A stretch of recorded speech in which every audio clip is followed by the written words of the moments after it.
రోజు అనుదిన పాఠ్యాంశంలో మనం చూసినట్లయితే కీర్తన గ్రంథంలో మనకి చూడండి దేవుడు చూపించినటువంటిది చక్కగా స్తుతి అర్పణ కీర్తన కింది సమస్త దేశములారా యెహోవాకు ఉత్సాహతని చేయండి, సంతోషముతో యెహోవాను సేవించుడి, ఉత్సాహగానము చేయొచ్చు ఆయన సన్నిధికి రండి. చూసారండి, ఇక్కడ సమస్త దేశములారా యెహోవాకు ఉత్సాహతం చేయండి. సమస్త దేశములారా అంటే ఎవరండి? దేశం అంటే ఎవరు? మనుష్యులు. దేశం అంటే మట్టి కాదాయి, దేశం అంటే మనుష్యులు. ఒక గొప్ప కవి గురజాడ అప్పారావు గారు చెప్పినటువంటిది ఏంటంటే, దేశం అంటే మట్టి కాదు, దేశం అంటే మనుష్యులు. అంటే ఇక్కడ సమస్త దేశములారా, సమస్త దేశములారా అంటే ప్రపంచంలో ఉన్నటువంటి దేశాలారా మీరు యెహోవాకు ఉత్సాహం చేయండి. అంటే యెహోవాకు మనం ఏం చేయాలండి? ఉత్సాహం అంటే పాటలతోటి, వాక్యం ద్వారా, తర్వాత ప్రార్థన ద్వారా చక్కగా స్తుతించాలట.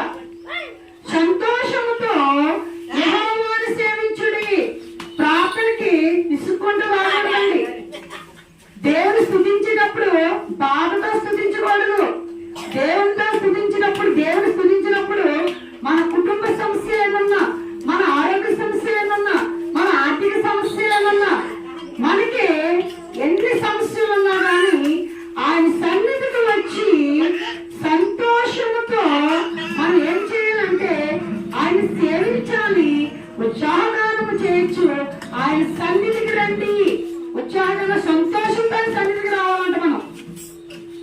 అందుకనే సంతోషంతో సన్నిధికి వచ్చి మనం ఏమి చేయాలంటే, మరి బాధతో, వేదనతో, మన కన్నీళ్ళు విడుస్తూ దేవుని సన్నిధిలో మనం మొదలుపెట్టినప్పుడు మరి ఏం చేస్తామంటే సంతోషంతో పంట కోస్తామంటండి. దేవుని వాక్యం బోధిస్తూ ఉంది.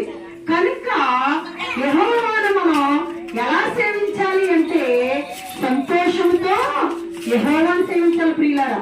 అదే విధంగా ఇంకేంటంటే ఎందుకు మనం సేవించాలి అంటే యెహోవాయే దేవుడు అని తెలుసుకోండి. ప్రపంచంలో కోట్లాది దేవుళ్ళు ఉన్నారు కానీ యెహోవా వంటి సజీవుడు గాని, యెహోవా వంటి గొప్పవాడు గాని ఏ దేవుడు లేడు.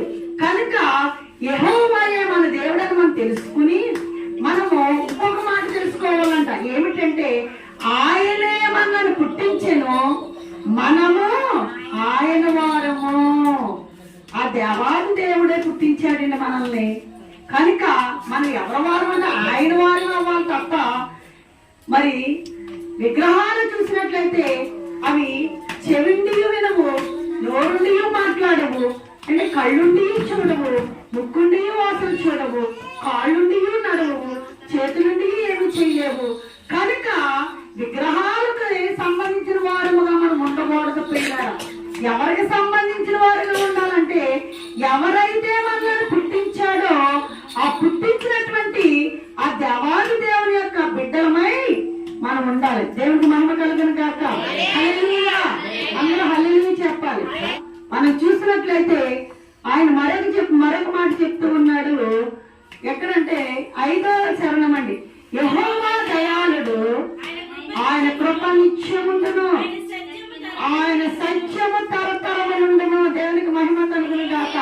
యెహోవా దయాళుడు. ఎందుకంటే ఈ సంవత్సరం అంతా కూడా మనల్ని కాచి కాపాడి మరి ఏం చేశాడంటే సజీవ లెక్కల్లో ఉంచి మరలా మనం నూతన సంవత్సరాన్ని ఎదుర్కొనేలాగున, అంటే నూతన సంవత్సరం మనం చూడడానికి సంవత్సరం మొదలుకొని సంవత్సరాంతం వరకు ఆ దయామయుడైనటువంటి ఆ యెహోవా దేవుడు దయాళుడుగా ఉండి ఆయన కృప నీకు నాకు నిత్యము ఇచ్చినందుకు ఆయన సత్యము తరతరములు ఉంటుంది. కనుక ప్రతి ఒక్కరూ కూడా సత్యమునే వెంటాడేలా ఉండాలి.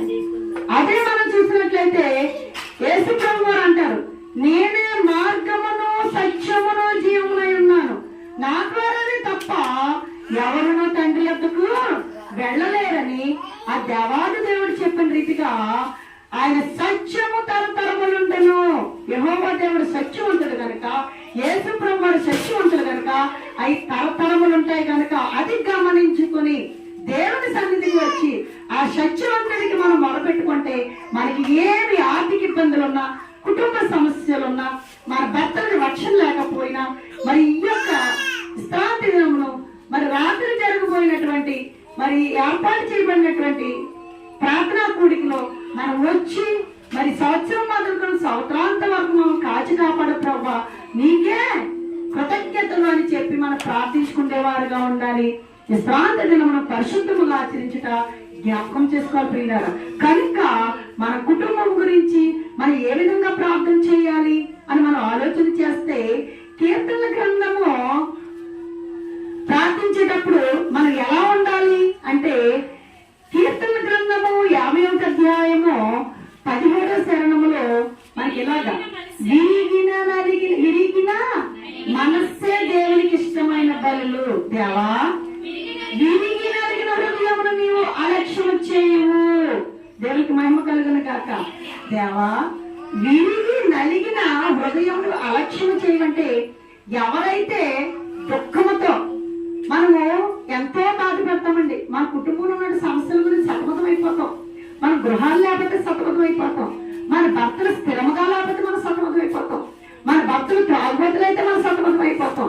మన కుమారుల యొక్క పరిస్థితులు బాగపోతే మనం సతమతం అయిపోతాం.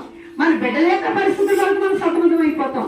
కానీ వాటికైతే నువ్వు సతమతం అయిపోయి విరిగిన మనసు పెట్టుకున్నావు తప్ప, నీవు ఆ బాధలన్నీ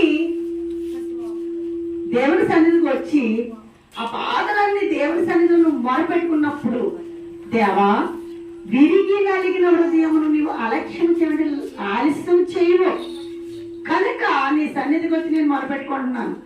దాంతో పాటు ఆత్మసిద్ధముగా ఉండేలాగున మన ఆత్మసిద్ధం కలిగి రక్షణను కాపాడుకుంటూ మనం ప్రార్థించినప్పుడు, మనం ఎప్పుడు చనిపోయినా పరలోక రాజ్యంలో పాలు పంపులు పొందేలాగిన దేవుడు మనకి సమయం అనుగ్రహిస్తున్నాడు. కనుక దేవుని సన్నిధికి వచ్చి, దేవా, విరిగి నలిగిన హృదయం నీవు అలక్ష్యం చేయు, కనుక నేను నీ సన్నిధిలో మొరపెట్టుకుంటానని చెప్పి దేవుని సన్నిధికి వచ్చి మన యొక్క సమస్యలు మొరపెట్టుకోవాలి. మన ఆత్మ సిద్ధపాటు కోసం మొరపెట్టుకోవాలి. మరలా విశ్రాంతి దినము మరలా మనకి వస్తుంది, కానీ నూతన సంవత్సరంలో వస్తుంది 2024లో. మరలా ఈ యొక్క సంవత్సరంలో మన నూతన సంవత్సరం తప్ప మరలా విశ్రాంతి దినం మనం చూడమని ప్రియులారా. కనుక ఈ రోజు లెక్క ఈ రోజుదే. కనుక మనం ప్రార్థించే వారిగా ఉండాలి. కనుక మనము దేవుని వాక్యములు మనం చూసినట్లయితే మరి ఎలా ప్రార్థించాలి అంటే, కీర్తనల గ్రంథము 56వ అధ్యాయము 8వ శరణం చూడండి. దేవుని సన్నిధిలో మనం జాగ్రత్తగా ఉందాము. కీర్తనల గ్రంథము 56వ అధ్యాయము 8వ శరణం అండి. నా సంచారములను నీవు లెక్కించి ఉన్నావు, నా కన్నీళ్లు నీ బుద్ధిలో ఉంచబడి ఉన్నవి, అవి నీ కవిలలో కనబడును కదా. దేవునికి మహిమ కలుగును గాక. నీవు నా కన్నీళ్లు నీ బుద్ధిలో ఉంచబడి ఉన్నవని నేను ఆల్రెడీ చెప్పిన వాక్యం. అయితే కన్నీళ్లు విడవాలి. కన్నీళ్లు విడకుండా మనం మరి దేవుడు 100వ కీర్తనలో మనకి చెప్తూ ఉన్నాడు, మనము మనల్ని ఆయన పుట్టించాడు కనుక మనము ఆయన వారము. మనం ఆయన వారము కనుక ఈ లోకపు తండ్రియే మన బిడ్డలకి ఏమి కావాలో కావాల్సిన అన్ని కొంటున్నాడు కదండి. కావాల్సిన వస్త్రాలు, కావాల్సిన ఆహారం, కావాల్సిన తినుబండారు, కావాల్సిన చదువులు, కావాల్సిన బుక్స్, బిడ్డకి ఏమి కావాలో తల్లిదండ్రులు కష్టపడి బిడ్డలకు అన్ని సమకూరుస్తున్నాడు కదా. అటువంటప్పుడు జీవము గల తండ్రి అయినటువంటి ఆ దేవాది దేవుడు నీ కోసం నా కోసం ఏం చేస్తాడని కావాల్సినవన్నీ మనకు సమకూరుతారు ప్రియులారా. కనుక నీవు ఏమి చేయాలంటే దేవుని సన్నిధికి వచ్చి కన్నీళ్లు విడవాలంట. అవి విడిచినప్పుడు అవి ఎందులో ఉంటాయంటే, అవి నీ కవిలలో కనబడిన కదా. ఫుట్ నోట్ లో చూడండి. ఫుట్ నోట్ లో ఏముంది? బైబిల్ క్రింద పుస్తకము. పుస్తకము అంటే మనం ప్రార్థించినటువంటి ప్రార్థనలు, మనం యాచనలు అంటే ధర్మాలు, మనం ఏమి చేస్తున్నాం, దేవుని సన్నిధికి ఎలా ఉపయోగపడుతున్నాం, దేవుని సేవలో ఎలా ఉంటున్నాం, దేవునికి ఎలా మరి కావలసిన ఆస్తులు ఎలా తీరుతున్నాం, మరి దేవుని సన్నిధి కట్టబడుతుందంటే ఎంతమంది శ్రమ పడుతున్నారు, ఎంతమంది అమౌంట్ సమకూరుస్తున్నారు, ఎంతమంది ప్రార్థిస్తున్నారు, ఎంతమంది మీరు అందరూ పిల్లర్స్ దగ్గరకు వచ్చి ప్రార్థించారు. ఇవన్నీ కూడా అవి నీ కవులలో కనబడను కదా. దేవుడికి మహిమ కలుగును గాక. ఆయన పుస్తకంలో కనబడతాయి అటండి. మరి మీరు నమ్ముతారా? ఆయన పుస్తకంలో కవిల అనగా పుస్తకము. ఆ పుస్తకము ఏమిటో చూద్దాము. మరి నిర్గమకాండము 32 అధ్యాయము 32 వచనం అండి. నిర్గమకాండము 32 అధ్యాయము 32 వచనం.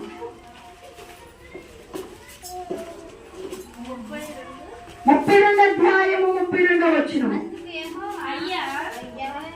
అయ్యో అయ్యో నీవు వారి పాపమును ఒకవేళ పరిహరించుదవా? లేదా నీవు రాసిన నీ గ్రంథములో నుండి నా పేరు తుడిచివేయమని బ్రతిమాలాడుకొనుచున్నాను. ఇక్కడ ఏమిటి అంటే మోషే గారు మాట్లాడుతున్నారు ప్రియులారా. ఏంటంటే యెహోవా దేవుడితోటి అక్కడ అయ్యో నీవు వారి పాపమును ఒకవేళ పరిహరించుతావా అంటే ఇశ్రాయేలీయులు చేసినటువంటి పాపమును నువ్వు పరిహరిస్తావా? లేని యెడల నీవు రాసిన నీ గ్రంథములో, దేవుడు గ్రంథము రాశాడటండి. ఆయన ఒక గ్రంథం, ఆ గ్రంథములో అవి ఏమవుతాయండి? నీవు రాసిన గ్రంథంలో నుండి నా పేరు తుడిచివేయమని బ్రతిమాలుకొనుచున్నాను నేను అంటే అక్కడ గ్రంథము ఏమి తెలుస్తుందంటే మన పేర్లు రాయపడతాయటండి. ఆ గ్రంథంలో ఏమి రాయపడతాయి? పేర్లు రాయపడతాయి. అదే గ్రంథము మనకి ఏమిటి అంటే దాన్నే పరిశుద్ధ కార్యముల గ్రంథము అంటాం. ఏ గ్రంథం అంటే అది? పరిశుద్ధ కార్యముల గ్రంథము. అంటే మనం ఏమేమి చేస్తామో ఆ దేవాది దేవుడు రాసిన పుస్తకంలో అవి రాయబడతాయటండి. అందుకే చాలా మంది పెద్ద పెద్ద భక్తులు దేవుని సన్నిధులు కానీ, లేకపోతే దానా ధర్మాలు కానీ, లేకపోతే సేవకులు కానీ, లేకపోతే విశ్వాసులు కానీ అనేక పనులు చేస్తూ ఉంటారండి. కనుక పరిశుద్ధ కార్యముల గ్రంథం అంట. తర్వాత కీర్తనలు 139 అధ్యాయము 16వ శరణం అండి. కీర్తనలు 139 16వ శరణం. చదవమ్మా. నేను పిండమునై ఉండగా నీ కన్నుల నన్ను చూచెను. నియమింపబడిన దినములలో ఒకటైన కాకమునిపే నా దినములన్నీ నీ గ్రంథములో లిఖితములాయెను. దేవునికి మహిమ కలుగును గాక. 139వ కీర్తన 16వ శరణములో 2వ భాగములో మనం చూసినట్లయితే మన పిండముగా ఉన్నప్పుడే దేవుని తెలుసాడండి ప్రియులారా. కానీ నియమింపబడిన దినములు ఒక్కటైన కాకమునిపే. నియమింపబడిన దినములు అంటే తల్లి గర్భములో బిడ్డ ఎన్ని నెలలు ఉంటాడండి? ఎన్ని నెలలు? 9 నెలలు లేక 10 నెలలు. అంటే రోజుల్లో చూస్తే 280 రోజులు ఉంటాడండి. ఈ 280 రోజుల్లో మనం దినములు లెక్కింపబడక మునిపే దేవుడు మనం సృష్టించేశాడంట. అయితే నా దినములన్నీ నీ గ్రంథములో లిఖితములాయెను. నువ్వు ఎన్ని సంవత్సరాలు బ్రతుకుతావు, నువ్వు ఎన్ని సంవత్సరాలు ఎలా ఉంటావని చెప్పి ఆయన గ్రంథంలో లిఖితమైందంట. అదే పరలోక గ్రంథం అండి. ఏ గ్రంథం అది? పరలోక గ్రంథం. అంటే పరలోక రాజ్యములో ఆయన దగ్గర ఉన్నటువంటి ఆ పుస్తకంలో నీవు పిండములున్నప్పుడే దేవుడు లెక్కించేస్తాడటండి. కనుక మనం ఎన్ని సంవత్సరాలు బ్రతుకుతాం, ఇన్ని సంవత్సరాలు బ్రతుకుతాం మనం అనుకుంటాం. ఆయన పిలిస్తే చిన్నవాడైనా పెద్దవాడైనా వృద్ధుడైనా వెళ్ళిపోవలసింది. అంటే పరలోకంలోనే ఆ గ్రంథము లిఖింపబడింది. అందుకే ఇంకోటి కన్నీటి గ్రంథం అండి. 56 మనం చదువుకున్నాం కన్నీటి గ్రంథము.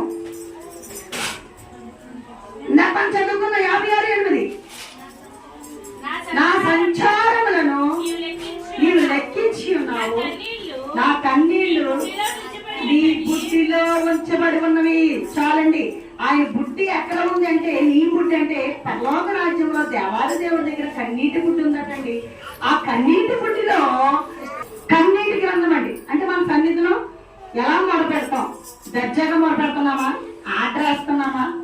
లేకపోతే వినయ విధేయతలతో అడుగుతున్నామా? విరిగి నలిగిన మనసులతో అడుగుతున్నామా?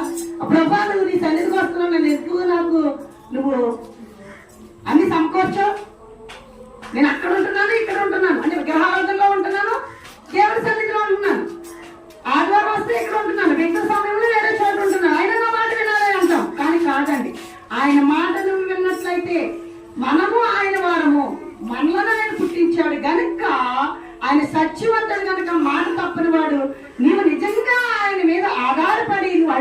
అడిగినట్లయితే ఆయన నీకు అన్ని సమకూరుస్తాడు. అది ఎలా అడగాలంటే కన్నీటితో అడగాలి. అప్పుడు ఆయన కన్నీటి గ్రంథంలో ఆయన దగ్గర ఉన్నటువంటి కన్నీటి పుట్టిలో అవి భద్రపరుస్తాయి. దేవునికి మహిమ కలిగిన కాక. తర్వాత మరొక గ్రంథం ఉందంట, ఆయన సత్యవంతుడు గనక సత్య గ్రంథం ఉందంట. దానియేలు గ్రంథము 10వ అధ్యాయం 27వ వచనము 742వ పేజీ. దానియేలు గ్రంథము 10వ అధ్యాయం 27వ వచనము 742 అంటే సత్య గ్రంథం అంటే 742 10వ అధ్యాయము 21వ వచనము. అయితే సత్య గ్రంథమందు రాసినది నీతో చెప్పెదను, నీ అధిపతి మిఖాయేలు గాక ఈ సంగతులను గురించి నా పక్షముగా నిలువ తెగించిన వాడొకడు లేడు. దానియేలు గారు ఇక్కడ మాట్లాడుతూ ఉన్నారండి పిల్లరా. ఏంటి అంటే ఇక్కడ మీరు గమనించినట్లయితే సత్య గ్రంథం అంటండి. ఇక్కడ నుంచి పలుకుతూ ఉన్నారు పిల్లరా. ఇక్కడ సత్య గ్రంథము దేవుడు సత్యవంతుడు కనుక ఆయన సత్యముడు కలిగి ఆయన సత్యము తరతరములు ఉండను. కీర్తన గ్రంథము 1వ అధ్యాయంలో మనం తెలుసుకున్నాం 5వ శరణంలో.